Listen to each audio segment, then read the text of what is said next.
Queridos hermanos, iniciamos la lección divina de este día martes 26 de diciembre, martes en que celebramos la fiesta de San Esteban protomártir. Por la señal de la Santa Cruz de nuestros enemigos, líbranos, Señor Dios nuestro, en el nombre del Padre, y del Hijo, y del Espíritu Santo. Amén. Señor mío, Dios mío, creo firmemente que estás aquí, que me ves, que me oyes. Te adoro con profunda reverencia, te pido perdón de mis pecados y gracia para hacer con fruto este tiempo de lección divina. Madre mía Inmaculada, San José, mi Padre y Señor, Ángel de mi guarda, interceded por mí. En este día, martes de la octava de Navidad, estamos celebrando la fiesta de San Esteban protomártir, el primer mártir de la Iglesia. Vamos a leer en la primera lectura el libro de los Hechos de los Apóstoles, capítulo 6, versículos 8 al 10, hasta el capítulo 7, versículos 54 al 60. En aquellos días Esteban, lleno de gracia y de poder, realizaba grandes prodigios y señales entre la gente. Algunos judíos de la sinagoga llamada de los Libertos, procedentes de Cirene, Alejandría, Cilicia y Asia, se pusieron a discutir con Esteban, pero no podían refutar la sabiduría inspirada con que hablaba. Al oír estas cosas, los miembros del Sanedrín se enfurecieron y rechinaban los dientes de rabia contra él. Pero Esteban, lleno del Espíritu Santo, miró al cielo, vio la gloria de Dios y a Jesús, que estaba de pie a la derecha de Dios, y dijo: Estoy viendo los cielos abiertos y al Hijo del Hombre de pie a la derecha de Dios. Entonces los miembros del Sanedrín gritaron con fuerza, se taparon los oídos y todos a una se precipitaron sobre él. Lo sacaron fuera de la ciudad y empezaron a apedrearlo. Los falsos testigos depositaron sus mantos a los pies de un joven llamado Saulo. Mientras lo apedreaban, Esteban repetía esta oración: Señor Jesús, recibe mi espíritu. Después se puso de rodillas y dijo con fuerte voz: Señor, no les tomes en cuenta este pecado. Diciendo esto, se durmió en el Señor. Palabra de Dios. Al iniciar la celebración de este segundo día de la octava de Navidad, nos topamos con que la Iglesia celebra esta fiesta del primer mártir, el primer mártir de la Iglesia, por eso se le llama el protomártir, el diácono San Esteban. Y es importantísimo darse cuenta de dos cosas. La primera, es un diácono, de los primeros 7 diáconos ordenados por los apóstoles para hacer el servicio de la caridad, preocuparse de las viudas, preocuparse de los huérfanos, preocuparse de los enfermos, preocuparse de aquellas acciones caritativas a las cuales no podían llegar los apóstoles. En resumen, la labor que realiza Esteban es la del servidor. Eso es lo que significa la palabra diácono, el que sirve. Bueno, qué bonito es que el primer mártir de la Iglesia sea aquel que sirve, el que nos muestra cuál es el camino del verdadero cristianismo, entregando su vida por el Evangelio, por el Señor, es aquel que sirve. En segundo lugar, que es un poco extraño. Resulta que hemos celebrado con tanta alegría el nacimiento del niño en Belén y al día siguiente, después de celebrar este nacimiento, estamos celebrando el martirio, el asesinato de Esteban. ¿Cómo es que la Iglesia en esta octava de Navidad se le ocurre que la primera fiesta que tiene que celebrar después de haber celebrado la Natividad del Señor es la muerte de Esteban, el martirio de Esteban, el asesinato de Esteban? Muy sencillo. Porque si nosotros hemos celebrado con profundidad la Natividad de nuestro Señor y hemos ido a adorar a ese niño que ha nacido en Belén, bueno, tenemos que ser consecuentes con aquello.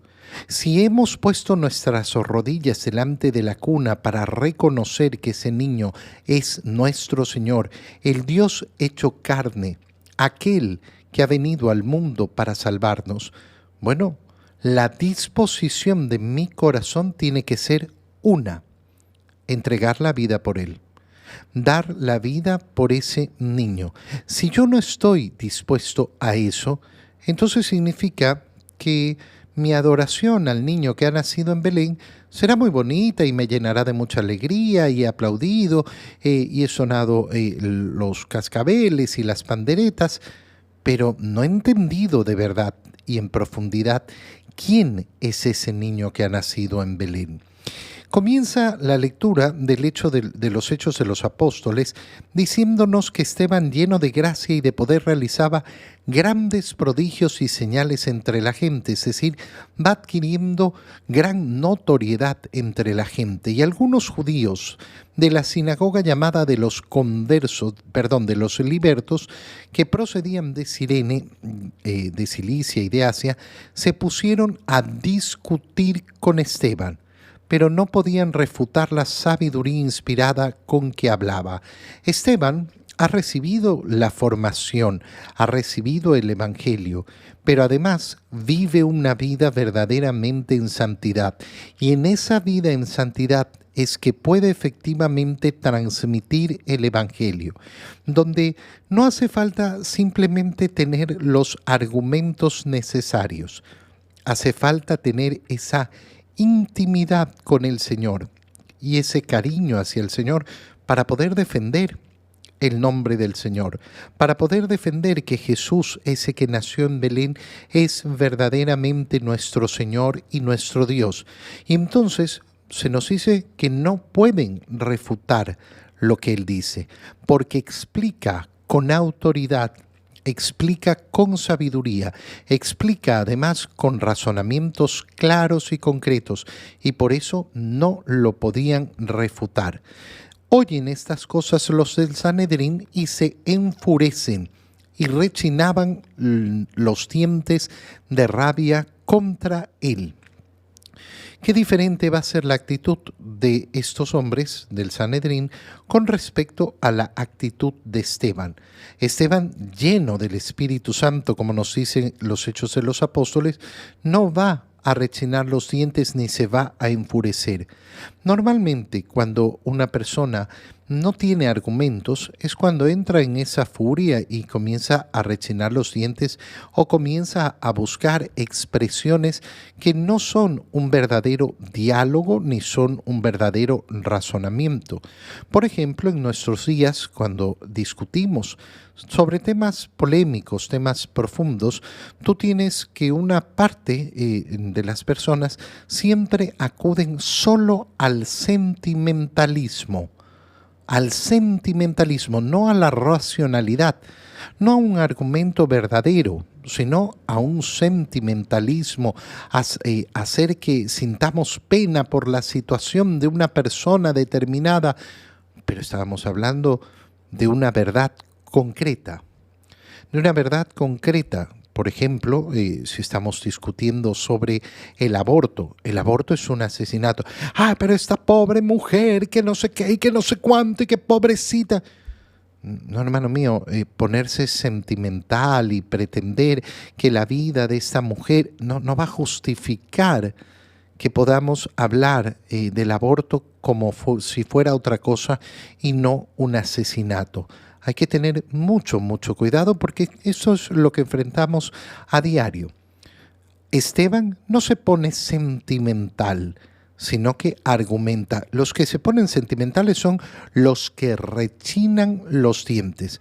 Esteban, lleno del Espíritu Santo, mira al cielo y vio la gloria de Dios y a Jesús que estaba de pie a la derecha de Dios. Es decir, tuvo en ese momento una visión preciosa, una visión de nuestro Señor a la derecha de Dios.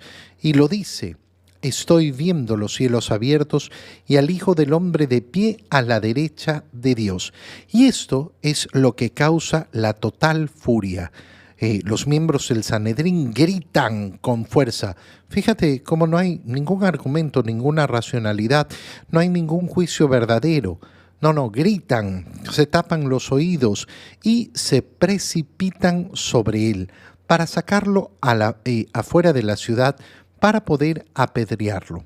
Los falsos testigos depositaron sus mantos a los pies de un joven llamado Saulo. ¿Quién es este Saulo? Pablo, San Pablo, Saulo de Tarso. Él no participó directamente, es decir, no apedreó a Esteban, pero estuvo ahí legitimizando, diciendo que estaba de acuerdo con lo que sucedía. Y concluye la lectura que hemos hecho diciéndonos que mientras lo apedreaban, Esteban repetía esta oración: Señor Jesús, recibe mi espíritu. Después se pone de rodillas y dijo con fuerte voz: no les tomes en cuenta este pecado. No les tomes en cuenta este pecado. De todo lo que hemos leído, esta frase es la principal, porque es la frase de la profunda liberación. Fíjate bien, tal y como ha hecho nuestro Señor al subir a la cruz y decir: no les tengas en cuenta sus pecados, Esteban se está liberando también. ¿La actitud de esos hombres cambió en el momento en que Jesús pronunció estas palabras? No, siguieron adelante y lo crucificaron. ¿La actitud de estos hombres cambió delante de las palabras de Esteban? No, ellos siguieron adelante, lo apedrearon y lo mataron. Y entonces, ¿cuál es la importancia de esta frase? La liberación personal. Soy yo, el dueño de mi vida, el que tomo la decisión firme de liberar a los demás de aquello que me deben. Me deben la justicia, me deben la vida que me están quitando, pero yo, en mi libertad absoluta, los perdono. Y los perdono significa que declaro delante de Dios que no me deben nada. Pero están cometiendo una injusticia contra ti y te deben. Sí, y yo los perdono. Ese es un acto que depende de mí, no del cambio de actitud de ellos, no de lo que hagan los otros. Ese es el perdón al cual estamos obligados cada uno de nosotros. En el Evangelio, leemos el Evangelio de San Mateo, capítulo 10, versículos 17 al 22. En aquel tiempo Jesús dijo a sus apóstoles: cuídense de la gente, porque los llevarán a los tribunales, los azotarán en las sinagogas, los llevarán ante gobernadores y reyes por mi causa. Así darán testimonio de mí ante ellos y ante los paganos. Pero cuando los enjuicien, no se preocupen por lo que van a decir o por la forma de decirlo, porque en ese momento se les inspirará lo que han de decir, pues no serán ustedes los que hablen, sino el Espíritu de su Padre el que hablará por ustedes. El hermano entregará a su hermano a la muerte y el padre a su hijo. Los hijos se levantarán contra sus padres y los matarán. Todos los odiarán a ustedes por mi causa, pero el que persevere hasta el fin se salvará. Palabra del Señor. Qué importante es, delante de estas palabras de nuestro Señor, hacernos una pregunta muy sencilla. ¿El mundo a mí me ama o me odia? Porque si el mundo me ama, bueno, las palabras que acabamos de escuchar no se están cumpliendo en mí. Cuídense, nos ha dicho el Señor, de la gente. ¿Por qué? Porque los van a llevar a los tribunales o los azotarán en las sinagogas, los llevarán ante gobernadores y reyes por mi causa. Y cuando ocurra esto, ¿qué nos dice el Señor? Así darán testimonio de mí ante ellos y ante los paganos. Dar testimonio de Jesús, ¿qué significa? Declararle al mundo que Jesús es el Mesías, que Jesús es el Salvador. Por tanto, lo que sabemos con claridad de las palabras de Jesús es que aquel que es testigo de Cristo no va a ser amado por el mundo. Todo el contrario. El Señor nos está diciendo que vamos a ser odiados por el mundo.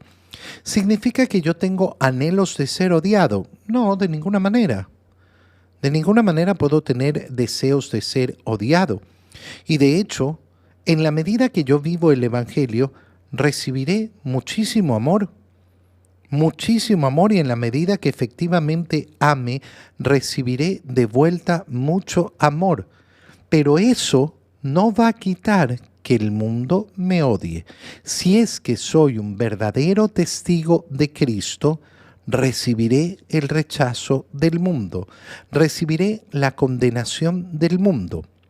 Y hay que preguntarnos esto seriamente. ¿Por qué? Porque lamentablemente muchos católicos pasan por la vida tratando de ser amados por los demás, y por eso no se animan a ser verdaderos testigos de Cristo. No se animan a ser verdaderos testigos de Cristo. Y no damos entonces ese testimonio ante el mundo y ante los paganos. Cuando los enjuicien, dice el Señor, es decir, que esto ocurrirá, los van a enjuiciar, no se preocupen por lo que van a decir o por la forma de decirlo, porque en ese momento se les inspirará lo que han de decir. ¿Por qué son importantes estas palabras del Señor? Porque las hemos visto cumplidas en Esteban en la lectura de los Hechos de los Apóstoles. Decíamos cómo Esteban, lleno del Espíritu Santo, tiene sabiduría para tener una discusión y nadie puede refutarlo. Es decir, que Esteban, en primer lugar, ha confiado plenamente en la palabra del Señor, ha aceptado la misión de ser testigo de Jesús, ser testigo de Cristo. Y eso, ¿qué le ha dado? Le ha dado lo que anunció el Señor: el odio del mundo, el rechazo del mundo, el juicio del mundo. Y ese juicio, ¿cómo lo ha enfrentado? Con esa sabiduría que el mismo Señor le ha entregado para refutar todo lo que decían en su contra. Se les inspirará lo que han de decir, y entonces hemos visto cómo estas palabras se cumplen en San Esteban, en su martirio. El Espíritu de su Padre es el que hablará por ustedes. Qué precioso es darnos cuenta que cuando queremos verdaderamente ser testigos de Cristo, a mí muchas personas me preguntan: Padre, ¿qué hago para mostrarle a mi hijo, a mi hija, a mi esposo, a mi esposa que está equivocado, que está por el mal camino? Primero, preocúpate por tu vida de santidad para recibir la inspiración que tienes que tener para poder dar ese testimonio y hablar de Jesús. Porque si no te preocupas por tu santidad personal, por esa intimidad con el Señor, entonces no tendrás las palabras necesarias para hablar. El Señor continúa diciendo lo que sucederá todavía con más fuerza. El hermano entregará a su hermano a la muerte y el padre a su hijo. Los hijos se levantarán contra sus padres y los matarán. Todos los odiarán a ustedes por mi causa, pero el que persevere hasta el fin se salvará. Como decía, nosotros no anhelamos ni buscamos el odio del mundo. Yo no busco el odio de nadie, porque el odio de nadie me da ningún alimento, ni me da ninguna ansia de nada. Yo busco servir y busco amar, primero y ante todas las cosas, a Dios. Yo no puedo ponerme al servicio del mundo si no sirvo a Dios. Y en segundo lugar, servir al mundo. Pero servir al mundo significa, en primer lugar, ser testigo de Cristo, es decir, ser testigo de la verdad. Y ese ser testigo de la verdad va a tener consecuencias. El hermano entregará a su hermano a la muerte y el padre a sus hijos. ¿Qué nos quiere decir el Señor? Que vamos a recibir contrariedades de todas partes, incluso de aquellas partes que nunca nos imaginamos. Yo nunca pensé que esta persona que era tan cercana a mí iba a estar en contra mío. Pero esto significa además algo muy sencillo: la profunda libertad.